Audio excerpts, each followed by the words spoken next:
We are going to start for class 10 chemistry chapter 1, that is chemical reactions and equation.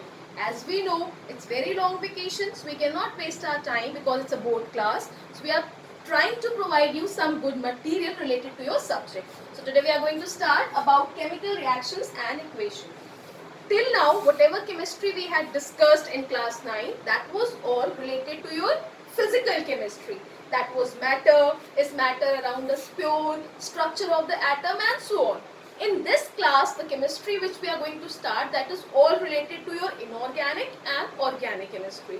This is a chapter of inorganic chemistry, we can say, that is chemical reactions and equations. So in this chapter we will discuss about what is chemical reaction, how to write chemical equation, what is chemical equation, why do we balance it, how do we balance it, these all things we will discuss in this chapter. First we are going to start this with the physical change and chemical change. You all must have studied physical change and chemical change in your previous classes such as 6th, 7th, 8th. Okay? So what is physical change? Physical change in which only the physical properties of the substance change and that can be reversed. For example, water to ice, ice to water. Okay? Water to steam, steam to water. That all are reversible type of change that can be reversed. But we had discussed in the previous class as well that chemical change is a type of change in which a completely new substance is formed and it cannot be reversed. So many examples which we see around us regarding chemical change, like curdling of milk, दूध का फट जाना, that is cooking of food. Once the food is cooked, cannot be converted back to raw food. Digestion of food, once the food is getting digested, can we convert back into raw food? No. So these all would be considered as chemical change. Why am I discussing about chemical change? Because chemical reaction is a result of chemical change. That means किसी भी होने वाले chemical change को हम जिस way में represent करते हैं, that is called chemical reaction. You can simply say that the chemical reaction is a result of chemical change. Today we discuss some chemical reaction which I have shown you in the lab. You remember, I have shown you the burning of magnesium ribbon. Okay? Once the magnesium ribbon we take, we clean it and then we burn it.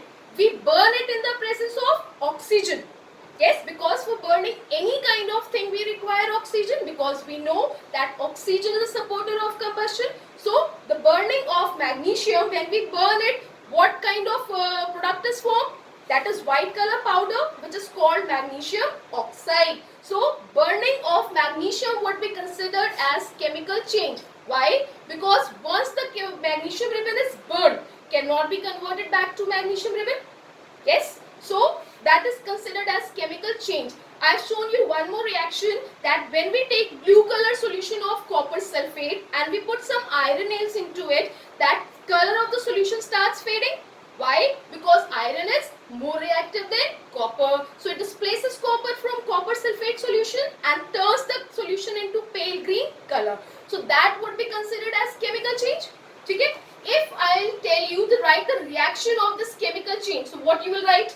For example, magnesium ribbon.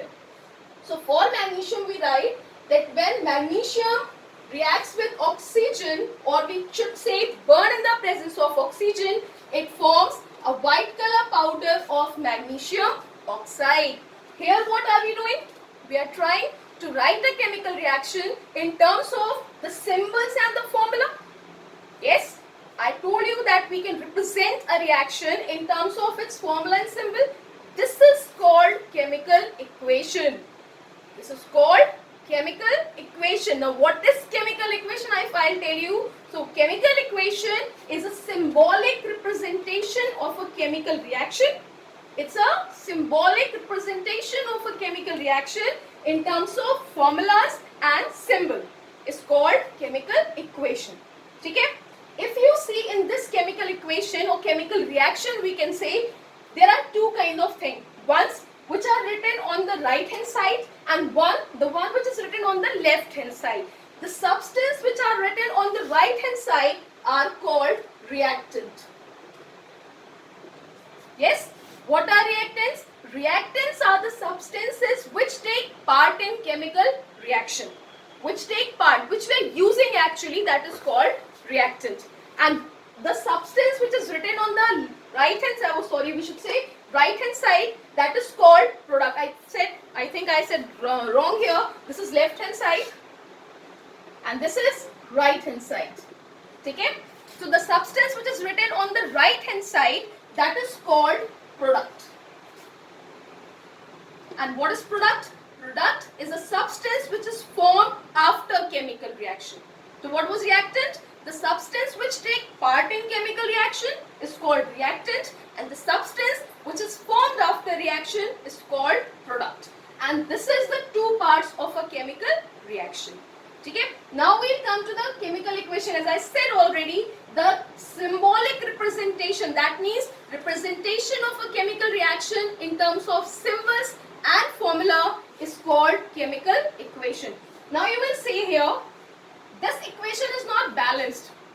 Yes? What is meant by balancing? Okay? And what it is called actually? This is a type of skeletal equation. Now what is skeletal equation? A skeletal equation is a simple chemical equation, can be called as skeletal equation. Skeletal का मतलब है, हमने आपको एक reaction बोली that right magnesium plus oxygen gives out magnesium oxide. आपने यहाँ magnesium का symbol लिखा, oxygen का symbol लिखा और यहाँ पे magnesium oxide का formula लिखा. This is your chemical equation, and because it is not balanced, it should be said as skeletal chemical equation. Skeletal chemical equation की definition में हम same लिखेंगे as we are writing the equation definition for the chemical equation, that is the symbolic representation of a chemical reaction in terms of formula and symbol is called